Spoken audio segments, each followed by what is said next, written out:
over Netanyahu's plan to overhaul the and other close allies. Netanyahu's firing of Defense Minister Yoav Gallant showed that the Prime Minister and his allies will barrel ahead this week with the overhaul plan. Gallant had been the first senior member of the ruling Likud party to speak out against it, saying that deep divisions were threatening to weaken the military. But as crowds of protesters flooded the street late into the night, Likud ministers started showing a willingness to hit the brakes. Culture Minister Miki Zohar, Netanyahu confident, said the party would back him if he decided to meet on Monday morning. The grassroots protest movement said later in the day it will hold another mass protest outside Knesset or Parliament in Jerusalem. Myanmar's junta on Monday displayed an arsenal of weapons in the capital, Naypyidaw, in a grand display of force days after the United States enforced new sanctions against the ruling army for inflicting pain and suffering on the people of Burma. Footages show the collection of equipment ranging from rocket launchers to tanks was deployed alongside hundreds of marching soldiers to mark the country's annual Armed Forces Day. Myanmar's military has ruled the impoverished Southeast Asian nation with an iron fist for most of the past 6 decades, apart from a brief 10-year flirtation with a quasi-democracy that came crashing down in 2021 when the generals seized power once more. Monday's parade was the third time the military, known as the Tatmadaw, has marked Armed Forces Day since ousting the democratically elected government of Aung San Suu Kyi, who has since been sentenced to 33 years in prison during secretive trials that her lawyers say are politically driven. The junta's leader, Min Aung Hlaing, speaking to the crowd during the parade, said that Tatmadaw will put in effort into achieving full enforcement and tranquility across the union to make sure the socio-economic security of all citizens is guaranteed, adding that the military will take action against terrorist organizations and armed resistance groups, saying that martial law is increasingly being imposed in important townships that need to be controlled during the second phase of the state of emergency. The country has been torn by violence and economic paralysis in the two years and executed many leading pro-democracy activists, drawing condemnation from the United Nations and right groups. Now, Elizabeth Borne, French Prime Minister, has said she plans to meet with opposition leaders and trade unions after weeks of protest against pension change plan. On Sunday, Borne's statement came as demonstrations against the pension plan deteriorated into violence after the government pushed the legislation through without a final parliamentary vote. President Emmanuel Macron has dismissed scrapping or delaying the legislation, which will raise the retirement age by 2 years, and has tasked his prime minister with finding fresh support in parliament after the government failed to find sufficient votes for the bill. Borne will meet with political party leaders and also intends to resume dialogue with the unions over labor issues, her office said, without mentioning the pension bill. According to reports, the Prime Minister added that the meetings with opposition and union leaders will take place in the week starting April 3rd. But she also said the pension reform will push through, subject to approval by the Constitutional Council, which will rule on the constitutionality of the legislation. She used Article 49.3 of the Constitution to push the draft legislation through the National Assembly without a vote when it became clear the government could not be sure it had the votes needed. This newest option to the measure caused 2 votes of no confidence, one of which the government survived by only 9 votes, and triggered a furious reaction in the streets. The protest movement has turned into the most important domestic crisis of Macron's second mandate, with police and protesters clashing frequently in Paris and other cities since the reform was forced through earlier this month. In Nepal, the Civil Aviation Authority CAAN has suspended 2 employees of the Air Traffic Controller Department for carelessness, Jokanath Nirola, the aviation body spokesperson said, according to reports. Nepal CAAN wrote to the Director General of Civil Aviation of India on Sunday to investigate why the Air India plane, which was on hold at an altitude of 5,800 meters, that's 19,000 feet, due to high traffic at the Kathmandu airport, abruptly descended and barely missed colliding with the Nepal Airlines aircraft flying at an altitude of 4,572 meters, 15,000 feet. The CAAN spokesperson said, according to reports, who have written to DGCAI, requesting them to evaluate the occurrence and take action as deemed and inform us accordingly, adding that the aviation body has formed a committee to look into the incident. On Friday, an Air India and a Nepal Airlines aircraft came close to crashing in mid-air while they were waiting to land at Kathmandu's busy international airport. But the warning systems alerted the pilots, which averted the disaster, reports said on Sunday. The Nepal Airlines plane was inbounded to Kathmandu from Kuala Lumpur, Malaysia, and the Air Indian plane was coming to Kathmandu from New Delhi, India. Similarly, we have sent a letter to the Indian Civil Aviation Regulatory Body to investigate into possible faults of Air India's pilot and take necessary action, Nirula said. Nepal is notorious for its poor air safety, and the newest occurrence comes less than 2 months after a plane crash in western Nepal, which killed all 72 people on board. In addition to difficult flying conditions, the country's air transport sector has been overwhelmed by accidents due to poor maintenance, insufficient training, and lax standards. The European Union has barred all Nepali carriers from its airspace over safety concerns. Vanuatu is one of the most disaster-prone countries in the world, and it is frequently impacted by cyclones during the wet season from November to April. But few in this archipelago nation of 80 islands were ready for 2 Category 4 cyclones hitting the country within 72 hours in early March. The cyclone kept changing direction and the winds were coming from different directions, said Kathy Hivo, recounting the fearful hours as the second of the 2 cyclones churned across Port Vila, Vanuatu's capital, in March 3rd. It got stronger and stronger, said Ken Hivo, who is the chief of the Festoa settlement in Port Vila. We were told it was a Category 3 cyclone, but it then became Category 4. We have been experiencing stronger cyclones, so we knew what to do, he said, recounting methods to secure windows and roofs so they do not get ripped off by cyclones. Not everyone was so privileged. Several homes could not endure the cyclonic winds and lost their roofs and walls. Some structures collapsed completely. Chief Hivo said thankfully no lives were lost, adding that many had lost their homes or sustained storm damage.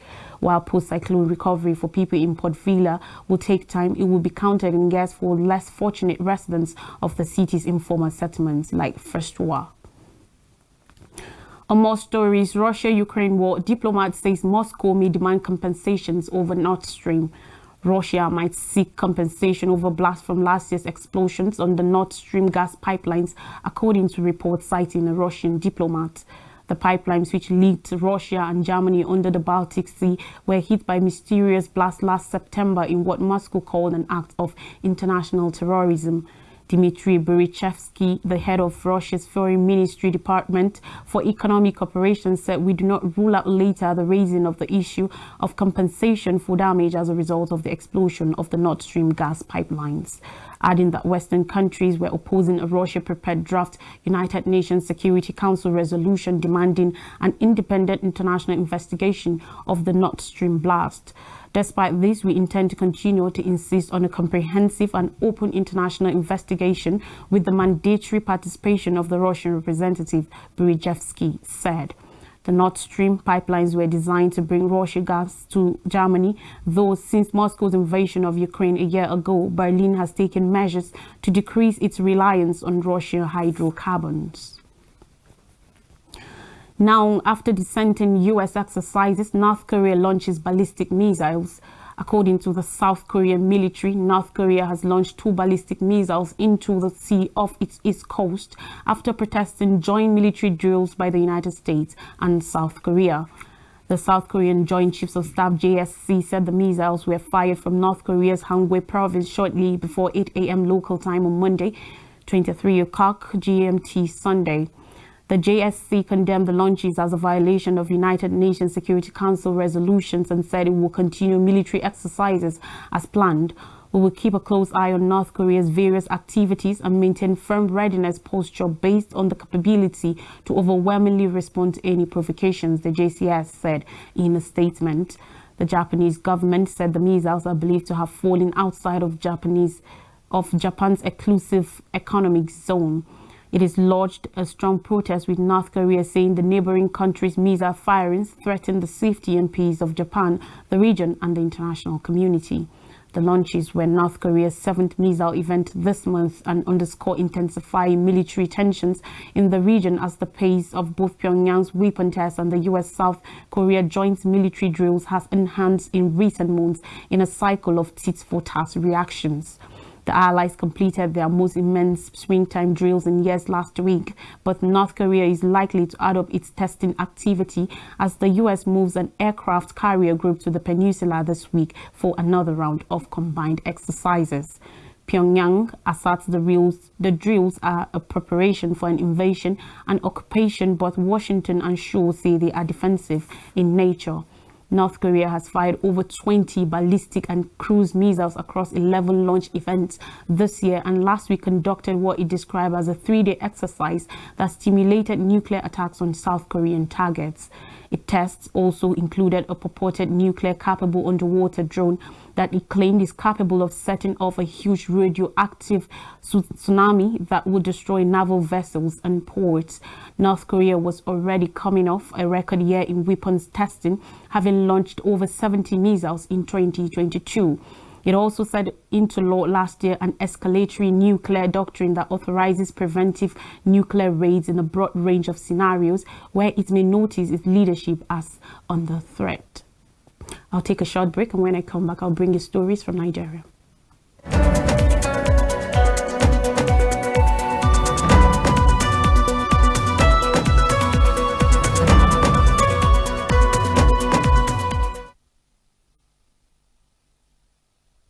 Welcome back. It's Zuma Nigeria, and we begin with NOA. Ensure your counted as census is set for May. During the conduct of the 2023 National Population and Housing Census, the National Orientation Agency NOA has urged Nigerians to make themselves available for counting. The Director General of NOA, Dr. Garba Abari, made the call on Sunday during a press conference in Abuja. The country is getting set for National Population and Housing Census in May. Abari, who is a member of the National Publicity and Advocacy Committee on Census, said that the exercise is due to commence on May 3rd. Therefore, he urged the media to assist in educating Nigerians about the significance of presenting themselves for the headcounts when it starts. While stressing the importance of census to national planning and development, he emphasized the need for accurate figures that will be credible and acceptable, saying in this day and era, we cannot be planning on the basis of conjectures. The NOA boss said that the technology to be deployed for the exercise will facilitate its credibility and acceptability, adding that so far every building in the country had been coded for the purpose, assuring Nigerians not to expect manipulations in the forthcoming census.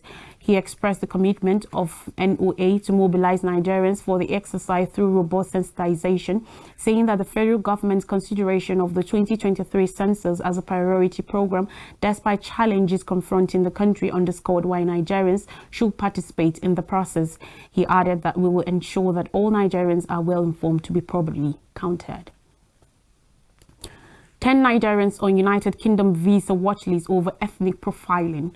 Yesterday, the United Kingdom said it has placed no fewer than 10 Nigerians on visa ban watchlist for suspected ethnic profiling and undermining democracy during the just concluded general elections. Ben Llewellyn Jones, British Deputy High Commissioner to Nigeria, who spoke yesterday, according to report, condemned the attacks and anti-Igbo messages deployed by some politicians, especially in Lagos State, to scare away voters from the southeast, saying it was unacceptable. He said many major cities around the world have recorded more strikes because of their diversity of human capital, and that attacking and stopping non-indigens from actively participating in the political process will only hamper the growth of Lagos State. The envoy, however, refused to name those already penned down by the UK government, saying the list was swelling to accommodate more culprits. The United States had also enforced visa bans on certain individuals in Nigeria who were deemed to be undermining democracy. And still on the news, coalition urged Buhari to let Bawa go, protect your integrity. President Muhammadu Buhari has been asked by a coalition of civil society organizations to use his remaining time in office to sustain the rule of law and complete adherence to the Constitution and National Assembly Acts, among other laws of the land. During a one-day national conference weekend in Abuja, the delegates from almost 158 anti-corruption civil society and non-governmental organizations, NGOs, faith-based groups, and youth and community-based organizations made the call. They said that the performance of imported officials, particularly those saddled with the responsibility of taming corruption in Nigeria, will eventually be used to judge the effectiveness of anti-corruption attempts of Buhari-led administration. The conference also witnessed exhaustive discussions by the expanded gathering with a keynote address by the Dean, Faculty of Arts, Federal University, Oye Ekiti, Ekiti State, Professor Wasiu Ademola Oyedukun Ali, and presentations from speakers including the chairman of the Center for Anti-Corruption and Open Leadership, Debo Adeniran, among others. Meanwhile, the conference adopted a communique which precisely expressed disapproval against the alleged disregard for the rule of law by the Economic and Financial Crimes Commission under the leadership of Mr. Abdul Rashid Bawa. Also, delegates from the 158 organizations alleged that Bawa's actions as a public officer had been high-handed, prejudicial, contemptuous of Nigerian courts, and oppressive to the human rights of persons on the EFCC investigation, while also condemning in its entirety his deliberate disobedience of court orders. While congratulating Nigerians on the outcome of the various elections, the organizations criticized the Independent National Electoral Commission, INEC, for not keeping strictly to the vows made to Nigerians. However, they condemned what they describe as the various efforts by some politicians and people of vested interest towards pushing the countries dangerously to the edge of the slope, especially the promotion of ethnic and religious divisions among Nigerians. They also called for serious consequences for the needless hardship Nigerians were made to contend with in the face of a policy that was not well thought out. The National Conference was convened to deliberate the state of the nation, covering numerous important issues, specifically as they affect education, security, corruption challenges, and other general interests. And finally, on the news, Central Bank of Nigeria ramps up effort to circulate currency as queues reduce banks. As many commercial banks open for operation, cash lodgements in line with the orders of the Central Bank of Nigeria, CBN, customers at the weekend were happy, but numerous automated teller machines, ATMs, failed to dispense cash as banks assured the situation would normalize within the week. The development led to removal queues of anxious depositors who previously Late Thursday, Mr. Godwin Emefiele, the CBN governor, said tons of naira notes have been dispatched to commercial banks across the country as part of a coordinated effort to end the cash crisis. He also directed them to open for operations on Saturdays and Sundays with promise to monitor compliance personally. As directed by the CBN, the maximum payout across the counter was 220,000 naira, although some banks paid 10,000 naira with the promise of reaching the 20,000 naira threshold within the week as more cash comes in. Professor Uche Walike, Nigeria's first professor of the capital markets, lauded the CBN for making more cash available to ease the suffering of the public, also noting that naira redesign was part of the cashless policy that holds loaded benefits for the country and the citizens while making monetary policy administration easier and more fruitful. The benefits of a cashless economy, according to economic experts, include reduced crime rates without tangible money to steal, digital paper trail, and less money laundry, less time and cost associated with handling, storing, and depositing paper money, and easier currency exchange while traveling internationally. A recap of major stories says top judicial reforms, Herzog urges Israeli Prime Minister Netanyahu. Ruling junta in Myanmar holds huge military parade after fresh U.S. sanctions. Fresh Prime Minister plans to meet opposition unions amidst pension crunch. Two controllers suspended in Nepal of negligence, and Vanuatu recovering after twin cyclones hit. Thanks for watching. I am Lois Dreki. Enjoy your day.